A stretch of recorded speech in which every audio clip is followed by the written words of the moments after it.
Hello students, we are going to learn about single phase voltage source inverter. Before going to that, we need to know what is an inverter first. Okay, inverter. So most of you people have already know inverter. So in our domestic houses, we use inverter as auxiliary supply when the main power supply is off. So that is not actually an inverter, it is a combination of battery and inverter, that is called UPS. It is uninterrupted power supply. UPS is uninterrupted power supply. Okay, so that means there will be a battery. Okay, there will be a battery, and this battery has DC power stored. This battery stored power will be given to our inverter. So what is the type of power we use in our domestic? That is AC, right? So we use AC power, okay, which is 220 volts single phase 50 Hz. Okay, so but the energy stored in a battery is DC. Okay, so we cannot use DC in our domestic supply to our appliances. Okay, so that we need to convert this DC into AC. So that is possible by a circuit called inverter. Okay, so what is the function of inverter? Inverter converts DC into AC. Okay, so inverter converts DC supply to AC supply.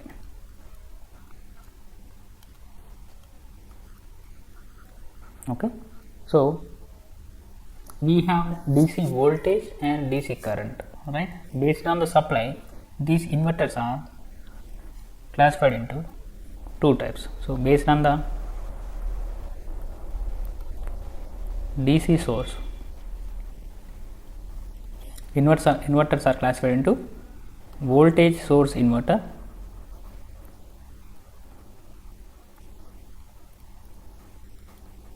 second one is current source inverter.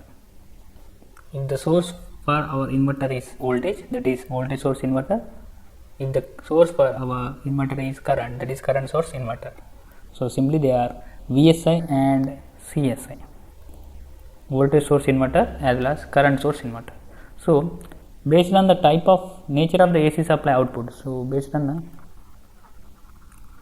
the output nature, they can also be classified into single phase because output is AC supply. Okay, so they can be single phase or three phase. Okay, so in this lecture we are going to learn about voltage source inverters which are single phase. The output is single phase and the input for the inverter is DC supply. Okay, DC voltage. So here we are talking about single phase voltage source inverter. Okay, here this inverter is having two modes. Okay, single phase voltage source inverter has two modes of operation. First one is half bridge inverter, okay, and the second one is full bridge inverter.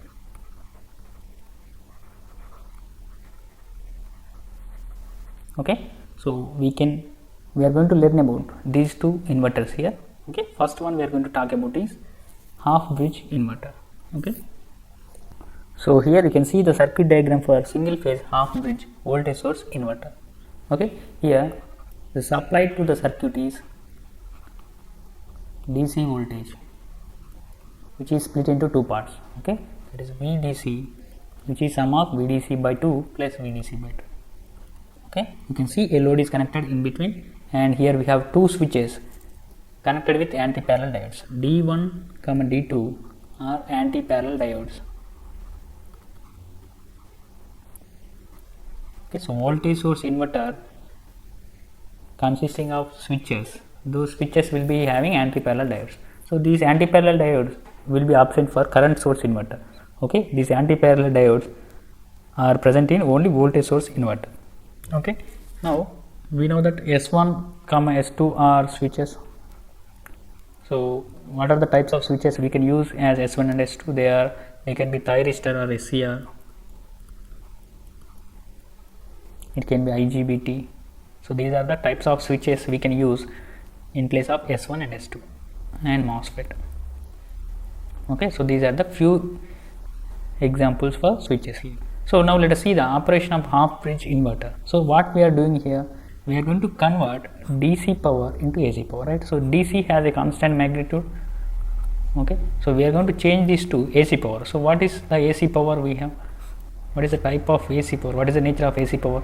So it will be having alternate cycles. That means if one is positive, another will be negative. One is positive, another will be negative. Like this. This is a AC waveform, I can say. Okay. So this is if this is a DC waveform, this will be AC waveform. So we are going to see how this is happening, how this DC is going to be converted into this AC here. Okay. It may not be sinusoidal wave, but it is a waveform having positive and negative cycles. In one full cycle, it is having one positive cycle, one full cycle, one negative cycle. Okay, so we take this as, we take this square waveform, this one here, which equal to sinusoidal waveform plus some harmonics. We consider that the square waveform is a sinusoidal waveform, but there are few harmonics present in the signal. Due to these harmonics, the waveform of the shape of the waveform is changed to the square waveform. If you add some harmonics to this sinusoidal waveform, the shape of the waveform will be shifted to the square waveform. That means we consider that this square waveform has some harmonics. So what are harmonics here? That means due to our power electronic switches here, these are the main disadvantages of our power electronic switches here, power electronic converters. Okay, so we need to know what are harmonics. So we consider that our AC waveform is sinusoidal. That means this is taken as fundamental waveform.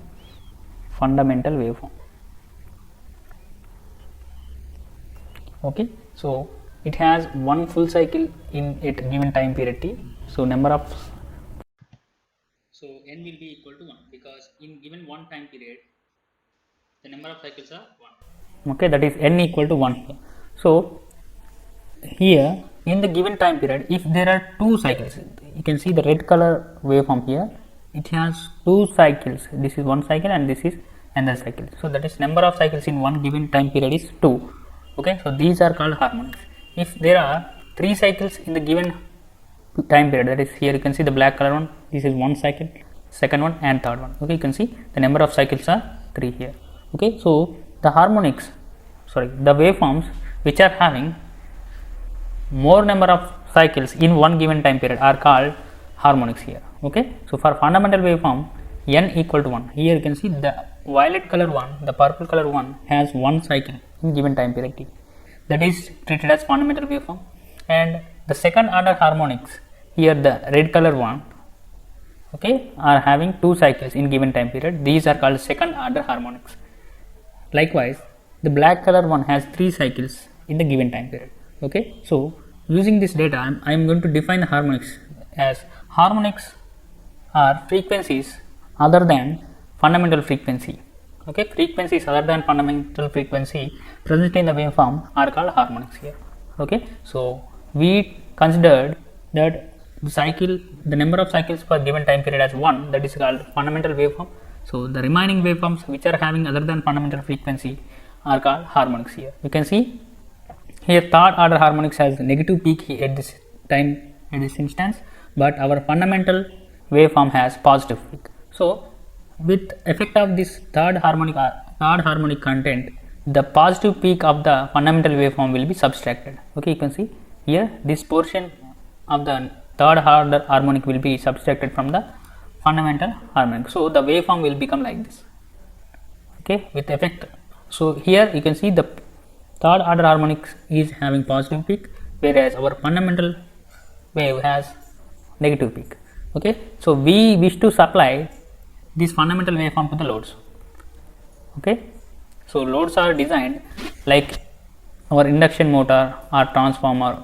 Okay, these are designed to have fundamental sinusoidal waveform as input. Okay, so if our signal has harmonics like this, the performance of the loads will be deteriorated. Okay, so because of these harmonics, the waveform shape is deteriorating. That means there is some damage to our fundamental waveform because of these harmonics. So to eliminate these harmonics, we will be using some filters, LC filter, LCL filters, like that, filters to eliminate harmonics. Okay, so the filters contain L and C components, where we are going to get the resonance concept. Okay, so these are the disadvantages of harmonics. So harmonics will deteriorate the shape of the sinusoidal waveform. Okay, so here the frequencies other than the fundamental frequency present in the waveform are called harmonics. Now let us go to our single phase half bridge inverter. Okay, this is a circuit for single phase half bridge inverter, you can see, and here the supply is divided into two parts, VDC by 2, VDC by 2. Okay, when S1 is on, that is switch 1 is on and switch 2 is off. Okay, what is happening in the circuit? Let us see. When switch 1 is on, switch 2 is off, the supply, so this is switch 1 is closed, switch 2 is open, so this will be the closed loop path. The current will flow like this. Okay, and the current will enter the load here, so this will be the polarity of the load. Okay, let us take this as the positive polarity. Okay, so the switch 1 is on here, switch 2 is off in this period. So what is the voltage across output and load terminal? That is VDC by 2 here. Okay, so this voltage will be appeared across the load terminal. Okay, so here you can see I have drawn the circuit separately. VDC by 2 is the source voltage and it is appearing across the load here. So this S2 is open here, so there will be no current flow in the second loop. Okay, so if you apply KVL in the first loop, that will be minus VDC by 2 minus plus, okay, plus V0, okay, equal to 0. So if you rearrange that expression, the output voltage of half bridge inverter when S1 is on equal to VDC by 2. When switch 1 is on, switch 1 is closed, the load is having a positive voltage of VDC by 2 here. Okay, if the load is having a resistive load, so the load current will follow the load voltage. If the load is having some inductor RL, so the load current will be like this. If the load is having pure inductor, the load current will be like this. Okay, when on condition. Now let us turn on the second switch. Okay, second switch, and I am going to open this first switch. So I am going to close the second switch and I am going to open the first switch here. Okay, so what happens now? Now the current will flow from positive terminal of the VDC to here second supply, and it will go through the load and it will close the switch 2. Okay, so that means the current will enter the load here and the terminal of the load will be V0, will be like this. That means the polarity has been shifted. Okay, so the voltage will be reversed. S2 is on, S1 will be, S2 is on, S1 will be open here. Okay, so the circuit will be like this, and here you can see the load current flow. I0 is entering the load at this terminal. Okay, load terminal is actually it is minus and plus earlier, now it is changed to plus and minus. Okay, because the switch 2 is operating now. The load is having negative polarity when switch 2 is closed. So that is V0 equal to, if you write the KVL here, that is VDC by 2 minus VDC by 2 plus V0, sorry, minus V0. Here this is the terminal. Okay, here this is entering, this is leaving, right?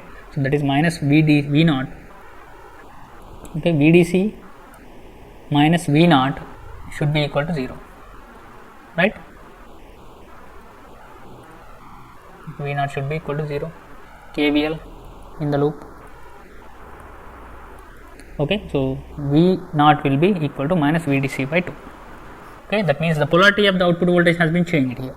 Okay, earlier it was VDC by 2, now it is minus VDC by 2. That means you can see here the output voltage is here, this one. This portion is minus VDC by 2. Earlier it was plus VDC by 2, now it is minus VDC by 2. Okay, you can observe here, when switch 1 is closed, the output is getting positive pulse. When S2 is closed, the output is getting negative pulse. You can see this is a AC waveform. Okay, that means the DC magnitude of the supply voltage VDC is being converted into AC here. Okay, earlier it is having only one constant magnitude, now it is having positive and negative pulses. Okay, this is how inverter operates. it is going to convert this constant magnitude into positive and negative pulses using switches here. Okay, now you can see the current, if it is resistive load, the current will follow the voltage. If it is inductive load RL, the current will be reducing, and if it is pure L, the current will be like this. Okay, so these are the waveforms of single phase half bridge inverter. Okay, so let us find the output voltage expression. Okay, the anti-parallel diodes are used to make the inductor current continuous. Here, if you use RL load or L load, okay, there will be a negative current flow. So especially for pure L load, there will be a negative current flow. So to accommodate this negative current flow, we are going to use this anti-parallel diodes. Okay, we know that the inductor current should not be interrupted to avoid high voltages.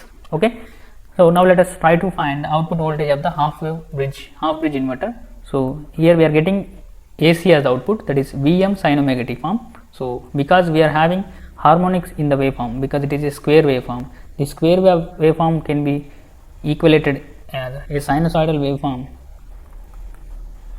with odd harmonics. Why we are mentioning only odd harmonics means because it is having symmetry with respect to x-axis. Okay, our square wave is symmetrical about x-axis. The even harmonics will be eliminated. That's why we only left with odd harmonics. Odd means 1, 3, 5, 7 like that. Okay, so to represent that, we are going to get a summation here, that is n equal to 1, 3, 5 up to n 2 VDC n pi into sin omega t. Here this n will be 1 for fundamental waveform. Okay, so here 1, 3, 5 are order of harmonics, because even harmonics odd order harmonics, because even harmonics are almost absent for a waveform symmetrical about x-axis. This is x-axis. Okay, now we are going to find the fundamental RMS voltage from this expression. This is very important expression. Okay, so the expression for output voltage of a half bridge inverter here. Okay, so from this we are going to find the RMS. So this is peak value, we are going to get the RMS, that is Vm by root 2. So Vm is 2 VDC by, here we are finding fundamental RMS, so n will be 1. So this will be equal to output voltage of fundamental RMS output voltage of half bridge inverter voltage source inverter is 0.45 VDC. So this can be also be equated as VDC by 2, because 1 by 2 will be 0.5. Okay, so this is the expression for fundamental RMS output voltage of a single phase half bridge inverter. Now let us see full bridge inverter here. Okay, here we will be having 4 switches. Okay, instead of 2 switches we will be having 4 switches here. Okay, so you can see this is circuit, it is having a DC supply and 4 switches S1, S2, S3 and S4, anti-parallel diodes D1, D2, D3, D4 respectively. Okay, now we are going to see the operation of this circuit when switches are closed. Here we are going to turn on and turn off 2 switches at a time. So for first combination we are going to turn on S1 and S2. For second combination we are going to turn on S3 and S4. If 2 switches are on, the remaining 2 switches will be off condition. Okay, now let us turn on S1 and S2 here. Okay, so that S3, S4 will be off. So I am going to close the S1 and S2 here. So the current will flow like this from positive terminal of the battery to S1 through load and through S2 and back to the battery here. So this is the flow of load current here, I0. Okay, so it is entering the load here, so that is plus and this is minus. Okay, so this is the current flow here. So the current is flowing from positive terminal of the battery through S1, through load, through S2 and finally to the negative terminal of the battery. Okay, you can see here. So while S1 and S2 are on here, what is happening to the output terminal voltage? Here you can see the entire VDC is appearing across the load terminal here. Okay, so load terminal, if you apply KCL here, KVL, that is minus VDC plus V0 should be equal to 0. So V0 will be equal to VDC. So earlier for half bridge inverter we are getting only VDC by 2, half of the magnitude of the battery, but now we are getting the full magnitude of the battery. Okay, so that is the difference between half and full bridge inverters. Okay, now let us see what is happening when S3 and S4 are on and S1, S2 are off. Okay, then So this is the earlier current flow. Now we are going to see the current flow when the remaining switches are turned on. Okay, so when S3 and S4 are on, okay, so I am going to close S3 and S4 here. So current flow will be like this. Okay, it will be from positive terminal of the battery to S3, then load, then S4, then to the battery. Okay, so this is the supply, and here you can see the current is entering the load from right side. Okay, so this will be the polarity now. Okay, so where the current enters the load, that will be positive.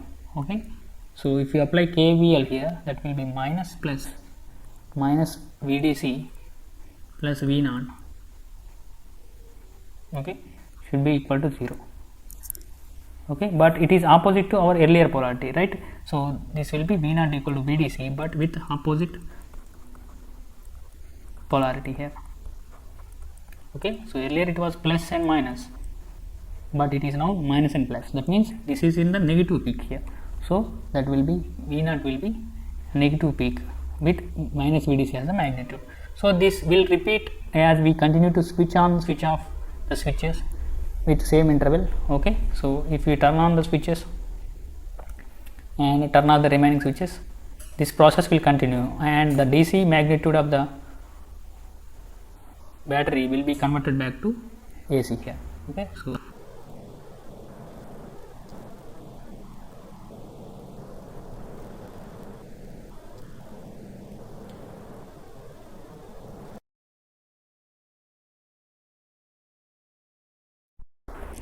here when switches 1 and 2 are on, it is contributing positive half cycle of the AC supply.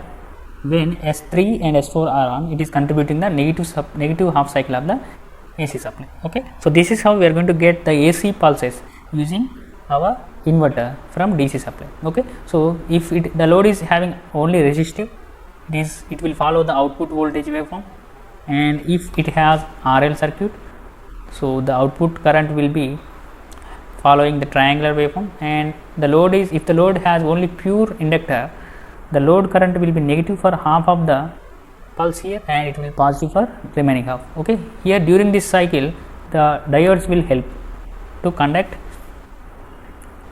the circuit. Here it is, if here earlier it was having S1 and S2, if S1 and S2 are turned on, the output voltage is positive. Okay, so output voltage is positive, but so up to this point A to B, the output voltage, the output current is negative for pure inductive load. So these current will be carried by the freewheeling diodes here, the anti-parallel diodes. Okay, so the negative current will be carried by the anti-parallel diodes here. Okay, so if the load is negative, even the supply is positive for S1 and S2 close, so that negative supply negative current will be carried by D3 and D4 here. Okay, so during this period D3 and D4 will turn on. Okay, so this is how that freewheeling diode help carrying the negative currents here. So let us see the output voltage expression for full bridge inverter. So we know that DC to AC is being converted by our single phase voltage source inverters. So it is having some harmonics. So they are represented with odd order harmonics here. Summation n equal to 1, 3, 5. 4 VDC n pi sin omega t. Here instead of 2 for half bridge, it was 2 for half bridge. It is 4 for full bridge here. Okay, so that is the only difference here. Now, so that is 4 VDC by n pi will be the peak value, and into sin omega t will represent the sinusoidal waveform. Okay, so if you want to find the fundamental RMS voltage of the full bridge inverter, that will be V01, where n equal to 1 here. Okay, so 1 VDC by n into pi, that is n equal to 1 here, pi root 2, Vm by root 2. So the voltage, output voltage, fundamental RMS equal to 2 root 2 into VDC by pi here. So this is the expression for output voltage of the full bridge inverter. Okay, so this is about single phase inverters. In the next class we are going to see about full 3 phase inverters. Okay, thank you.